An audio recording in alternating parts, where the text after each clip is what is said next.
Hearthstone is chaotic. It's full of random effects, high-stake plays, and some of the most frustrating losses you'll probably ever experience. But here's the thing, it can actually be incredibly cozy as well. Whether you're building a deck, or playing chill battleground rounds, or collecting cards, there's a surprising level of comfort hidden underneath all the chaos. So today we're going to be analysing Hearthstone's coziness using our cozy criteria, rating it across 5 categories and giving it a final score out of 10.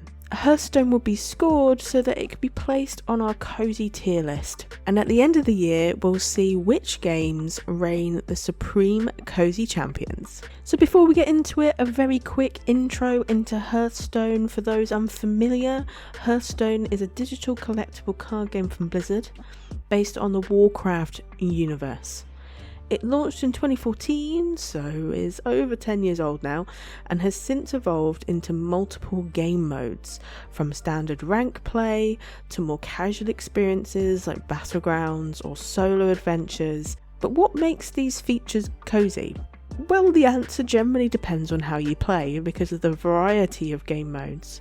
Some modes will lean into strategy and slow-paced thinking, while others are high energy and very chaotic.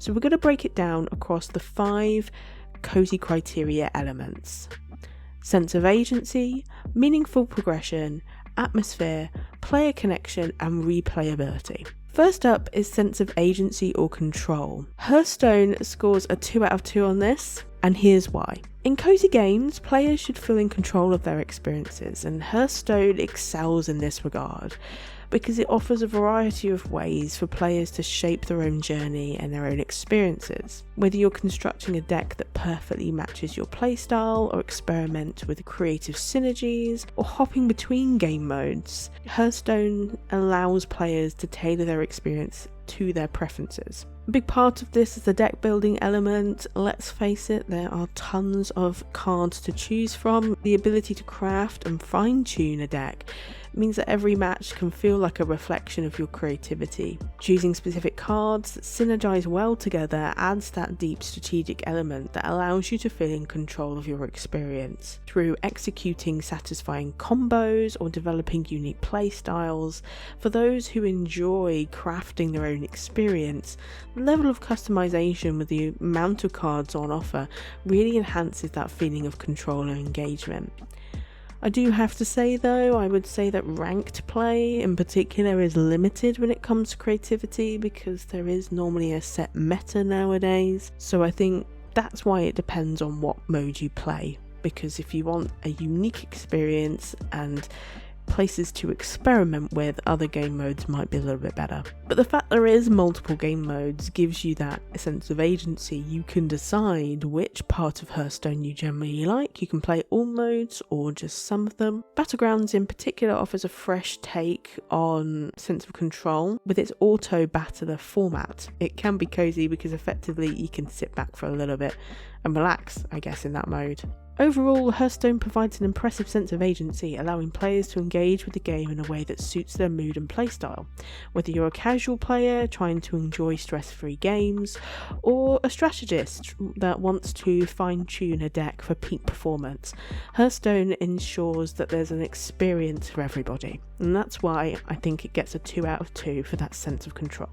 Meaningful progression, I think, is a hard one for Hearthstone, so I've put it at 1 out of 2, so here's why.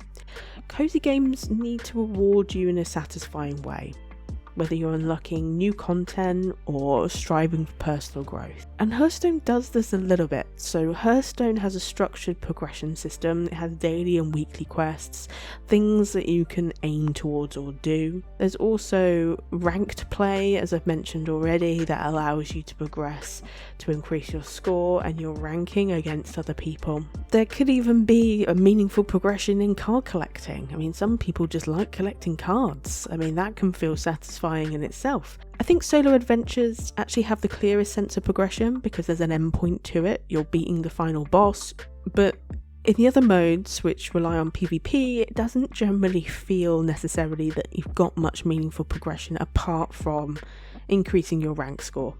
Ranked play in particular relies heavily on those with larger collections of cards, meaning new players might struggle to compete or keep up with current metas. For a lot of the modes, there is a restriction if you effectively can't pay very much for the game, and if you're newer and just starting off. For casual players, the game's seasonal reset of battle passes and the ever increasing card expansions that come out can feel discouraging. It can be hard to keep up in terms of progression, as ranking progress is lost at the end of each season in particular. So this is why it's a mixed picture for me for Hearthstone. I put it at 1 out of 2 because I think it depends on what mode that you play, and I guess how long you've played it for. If you enjoy the journey of collecting cards and completing challenges and exploring different game modes, you might find Hearthstone's progression rewarding, especially if you're a strategic player that wants to increase your score and go up in the rankings. But if you're looking for something more steady and something that has a meaningful end point, I feel like Hearthstone might feel a bit of a grind for you. Hey there, just a quick pause to say that if you're enjoying the chill vibes and discovering new and diverse cozy games, subscribe to the channel. It really helps to ensure this channel grows and I can do more of the content that you love. Plus, if you hit the notification bell, you will always be notified when I upload so you don't miss out. You can now give this Slothee a coffee, and trust me, I need the energy. And it really helps to ensure that this channel can keep going. It's not mandatory, my content is free on YouTube for you all. But if you want to support the channel, the link is down in the description below. Thank you so much for being here, I appreciate you. Atmosphere, I think, is where Hearthstone shines. I actually really love the atmosphere of the game. It's set in a cozy magical inn, which has an undeniable warmth to it. The sound design, such as the calming Tavern music or even the voice lines of the cards, really makes it feel like you're playing a card game in a cozy magical inn. So it really achieves that atmosphere. The animations and voice lines contribute to its inviting atmosphere, whether it's the crackling fire of the tavern background or cheerful quips from heroes, or detailed card interactions, the game feels alive and welcoming. So I think for pure cozy warmth vibes, Hearthstone really delivers in the way that it feels, the way that it sounds. So for that reason, Hearthstone gets a 2 out of 2, because it simply delivers on a really nice, warm, cozy atmosphere. Player connection, again, I think is a really complicated one for Hearthstone, so I'm going to try and break it down. My score is 1 out of 2. And here's why.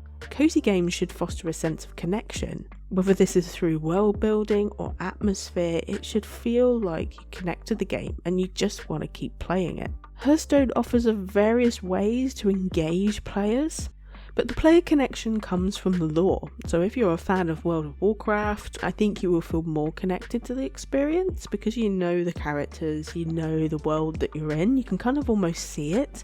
You can always imagine yourself in a World of Warcraft zone. If you're a newer player that hasn't really played World of Warcraft, I doubt you're going to be very connected to the world that it's set in because you simply might not know it as well. For connection, I would again say that Solo Adventures builds this more because there is a sense of story, but it is generally reliant on you already knowing the context and the lore behind it to create the connection with you.